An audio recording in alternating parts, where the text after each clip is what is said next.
En este video desarrollaremos el tema diagrama de cajas o bigotes. Un diagrama de cajas es una representación gráfica, ya sea horizontal o vertical, de grupos de datos numéricos a través de sus percentiles o cuartiles. El diagrama de cajas permite comparar las medianas de dos o más conjuntos de datos, observar el tipo de distribución del 50% de los datos centrales, que puede ser simétrica o asimétrica, determinar la dispersión del 50% central de los datos, identificar la presencia de valores extremos, valores atípicos, los cuales se representan como puntos más allá de los bigotes y afectan a la media, mediana y percentiles. Son datos inusuales por algún motivo o errores en la medición. Las líneas que se extienden paralelas a las cajas se conocen como bigotes. Partes básicas de un diagrama de caja. Tenemos la mediana de los datos. La mitad de los datos son menores a este valor y la otra mitad son mayores. Los datos son simétricos si la mediana se ubica en el centro. Si los datos están sesgados, la mediana estará más cerca del cuartil 1 o del cuartil 3. Los extremos de la caja son los cuartiles 1 o percentil 25 y el cuartil 3 o percentil 75. A la longitud de la caja se le conoce como rango intercuartílico, el RIC, que se calcula como la diferencia entre el cuartil 3 menos el cuartil 1 o percentil 75 menos el percentil 25. El límite inferior de la caja es igual al cuartil 1 menos el 1.5 del rango intercuartílico y el límite superior es igual al cuartil 3 más 1.5 por el rango intercuartílico. Las líneas que se extienden desde la caja se llaman bigotes. Si los datos no llegan hasta el final de los bigotes, estos se ajustan a los valores mínimo y máximo. Esto podrían ser los bigotes. Los datos que queden por encima o por debajo de los límites de la caja se conoce como valores atípicos. Por ejemplo, tenemos este valor atípico cuyo valor es menor al límite inferior. Construcción de un diagrama de caja. Se calculan el cuartil 1, cuartil 2, cuartil 3, el rango intercuartílico y el 1.5 por el rango intercuartílico. Paso 2. Se traza una línea de referencia horizontal o vertical para la escala. Se traza un rectángulo con los extremos en el primer y tercer cuartil y se traza una recta vertical en la mediana. Paso 4. Se dibujan los límites a 1.5 el RIC de los cuartiles 1 y 3. Se considera que los datos fuera de estos niveles son atípicos. Tenemos el extremo superior y el extremo inferior. Cualquier dato que esté fuera de los extremos se considera como un dato atípico. Sabemos que el límite inferior es el cuartil 1 menos 1.5 del RIC. Y el límite superior es el cuartil 3 más 1.5 del RIC. Las líneas antes y después de las cajas se conoce como bigotes. Se traza desde los extremos de la caja hasta el mínimo y máximo dentro de los límites inferior y superior. Paso 6. Se marcan con un punto asterisco los valores atípicos. Ejemplo de diagrama de caja por grupos. Un indicador del estado físico de una persona es su porcentaje de grasa corporal. La variable grasa corporal es continua, por lo que el diagrama de caja es adecuado para representar la distribución de los datos. En la figura se muestran diagramas de cajas paralelas para hombres y mujeres. Se observa lo siguiente.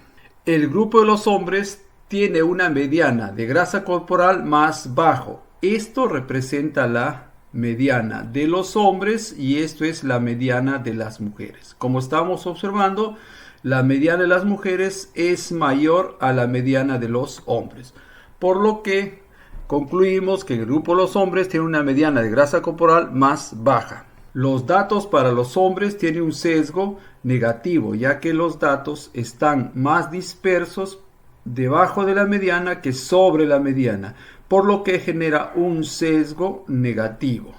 El de las mujeres, la mediana está más cercano del cuartil 1. Hay una mayor dispersión de los datos sobre la mediana, por lo que se genera un sesgo positivo. Ninguno de los dos grupos presenta valores atípicos, ya que no hay valores que estén fuera de los límites de los intervalos. Los datos para hombres tienen una mayor dispersión que el de las mujeres en el 50% central. Como ustedes están observando, el rango intercuartílico de los hombres es mayor al rango intercuartílico de las mujeres. Por eso es que podemos concluir que en el grupo de los hombres el 50% de los datos centrales está más disperso con respecto al de las mujeres. Con respecto al 50% de los valores centrales, tenemos un ejemplo: la distribución de los alumnos de cierta universidad según las notas obtenidas en la PC1 por grupos. Grupo 1, grupo 2 y grupo 3. Nos pregunta, ¿quién de los grupos es más heterogéneo y por qué? Observamos acá, en este grupo 1 los datos son más heterogéneos porque tiene un mayor rango intercuartílico. Pregunta 2, ¿quién de los grupos es más homogéneo? También lo observamos a partir del rango intercuartílico y vemos que el grupo 2 tiene un menor rango intercuartílico, por lo que grupo 2 es el más homogéneo en el 50% de datos centrales. Pregunta 3. ¿Algún grupo posee notas atípicas? El grupo 2 posee notas atípicas. Este es el valor llamado valor atípico. Los demás grupos no presentan valores atípicos. Pregunta 4. ¿Qué forma de asimetría poseen los grupos? Como estamos observando, el grupo 1, la mediana está más cercana del cuartil 1. Hay una mayor dispersión de los datos hacia arriba, por lo que genera un sesgo positivo. Y vemos que en el grupo 2 y en el grupo 3, la mediana está justo en el centro, por lo que podemos indicar que tanto para el grupo 2 como para el grupo 3, la distribución 50% de datos centrales es simétrica. Ejemplo 1. Cálida, empresa de instalación de gas natural, desea analizar el consumo de gas natural en los hogares del distrito limeño de San Juan del Lurigancho. Para el estudio, la gerencia comercial tomó una muestra de 36 hogares de dicho distrito y se recopiló el gasto mensual de gas natural en soles, tal como se muestra a continuación. Realice un diagrama de caja con esta información, comente el resultado. Solución. La población total de los hogares del distrito de San Juan del Lurigancho. Muestra. 36 hogares del distrito de San Juan del Lurigancho. La unidad de análisis, un hogar del distrito de San Juan del Lurigancho. La variable, el consumo de gas en soles. El tipo, cuantitativa continua. Y la escala, razón. Ahora haremos la construcción del diagrama de cajas en el Excel. Presentamos el consumo de gas de los 36 hogares del distrito de San Juan del Lurigancho. A partir de esta información construiremos el diagrama de cajas y lo hacemos de la siguiente manera.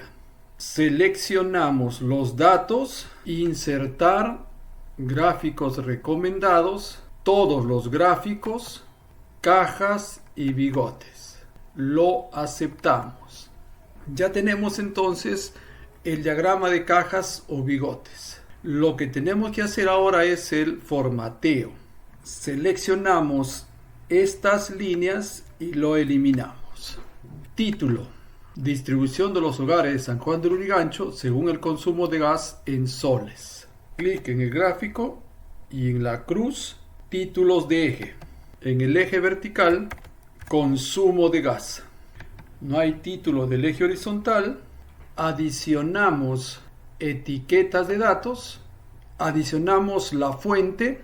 Insertar texto. Cuadro de texto. Cálida. Formato de forma. Sin relleno. Líneas. Sin línea. formateo de las etiquetas, le damos un clic en cualquiera de ellas. Con el botón derecho, formato de etiqueta de datos. Número, posiciones decimales 2, cerramos.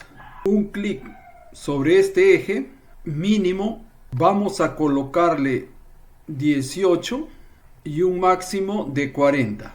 Agregamos un relleno a esta posición, relleno sólido, puede ser verde. Agregamos un relleno en esta parte, sólido, color verde oscuro. Esta información lo vamos a llevar al PowerPoint para seguir haciendo nuestro análisis. Presentamos el gráfico obtenido en la hoja de cálculo del Excel. Tiene su título, distribución de los hogares de San Juan de Lurigancho según consumo de gas en soles. Tiene su fuente, Presa Cálida. Como estamos observando, el 50% de datos centrales tiene una distribución asimétrica de sesgo negativo. El percentil 50 está más cercano del percentil 75 que del percentil 25, por lo cual acá hay una mayor dispersión de los datos. Por lo que podemos concluir, la distribución del 50% es asimétrica de sesgo negativo. El 37.6 es un valor atípico, muy diferente a los demás, y se tiene que analizar qué decisión se tiene que tomar con respecto a este valor. Ejemplo 2. Caso Rico Café S.A. Rico Café S.A. es una empresa productora de café soluble en 3 líneas de producción, 1, 2 y 3. La empresa trabaja en 3 turnos, mañana, tarde y noche. La gerencia encarga un equipo para realizar un estudio estadístico, el cual selecciona una muestra de 500 registros, se analiza la variable tiempo perdido por averías en la línea de producción 1 para los 3 turnos de trabajo. Construya un diagrama de cajas, responda lo siguiente. A. Identificar la población, muestra, unidad de análisis, variable, tipo y escala. Población. Total de registros de café soluble producidos por Rico Café S.A. Muestra 500 registros de café soluble producidos por Rico Café S.A. Unidad de análisis. Un registro de café soluble producido por Rico Café S.A. La variable. Tiempo perdido por averías en línea de producción 1 y el turno de trabajo. Tipos de variable. Tiempo perdido por averías es una variable cuantitativa continua y el turno de trabajo es una variable cualitativa. Escala. El tiempo perdido por averías en la línea de producción 1 está en escala de razón y el turno de trabajo tiene una escala nominal. Pregunta B. El tipo de distribución de frecuencia del 50% central para los 3 turnos de trabajo. A partir de esta información vamos a construir el diagrama de cajas para el tiempo perdido en averías en la línea de producción 1 por turno de trabajo. Procedemos de la siguiente manera. Seleccionamos los datos, insertar, gráficos recomendados, todos los gráficos, cajas y bigotes. Lo aceptamos. Ya está el diagrama de cajas. Procedemos a hacer el formateo. Seleccionamos estas líneas y lo borramos. En la cruz adicionamos título de ejes. En el eje horizontal, turno de trabajo. Y en el eje vertical, tiempo perdido por averías. Título. Distribución de los registros de la producción de café soluble de la empresa Rico Café S.A. en la línea de producción 1 según tiempo perdido por averías por turno de trabajo. En la cruz adicionamos etiqueta de datos. Agregamos la fuente, insertar texto, cuadro de texto, Rico Café S.A. Podemos agregar un sombreado en esta parte, doble clic, vamos a relleno, podríamos colocar relleno degradado. Seleccionamos un color, voy a seleccionar el verde. Podríamos también adicionar un relleno a la parte externa, degradado, por ejemplo, celeste. Podemos cambiar de color a las cajas, doble clic en el balde, relleno sólido, por ejemplo, y pueden colocar anaranjado. Entonces ya tenemos el diagrama de cajas construido. Esta información lo vamos a llevar al PowerPoint para seguir haciendo nuestro análisis. Título: distribución de los registros de la producción de café soluble de la empresa Rico Café S.A. en la línea de producción 1, según tiempo perdido por averías por turno de trabajo. Acá tenemos el tiempo perdido por averías y acá tenemos los turnos de trabajo: mañana, tarde y noche. También presentan su fuente, Rico Café S.A. Turno de la mañana: la distribución de frecuencia del 50% es asimétrico con sesgo negativo. La mediana está más cercana del cuartil 3 que del cuartil 1. Hay una mayor dispersión en esta parte, por lo que genera el sesgo negativo. Turno tarde: la distribución de frecuencia del 50% es simétrica, ya que la mediana se encuentra a la misma distancia del cuartil 3 que del cuartil 1. Y para el turno noche, la distribución de frecuencias es asimétrica con sesgo positivo. La mediana se encuentra más cercano del cuartil 1 que del cuartil 3. En esta posición hay una mayor dispersión de los datos, por lo tanto se genera un sesgo positivo. La pregunta C: ¿en cuál de los turnos de trabajo el tiempo perdido por averías de la línea 1 del 50% central es más homogénea? Para lo cual analizamos para cada turno de trabajo los valores del RIC. Como vimos en el gráfico anterior, tenemos el percentil 75 y el percentil 25 para cada uno de los turnos de trabajo. La diferencia de los percentiles 75 menos 25 me da el rango intercuartílico. Y como estamos observando, el que tiene menor rango intercuartílico significa que hay una mayor homogeneidad en el 50% central de los datos. Por lo que podemos decir que en el turno de trabajo de la tarde, el tiempo perdido por averías, la línea 1 del 50% central de los datos es más homogénea por presentar un menor RIC. Pregunta D: ¿existen valores atípicos en los tres turnos de trabajo? ¿Cuáles son? Existen valores atípicos en los turnos de la tarde y de la noche. En el turno de la tarde es un valor atípico el 16.1 y en el turno de la noche es un valor atípico el 18.2.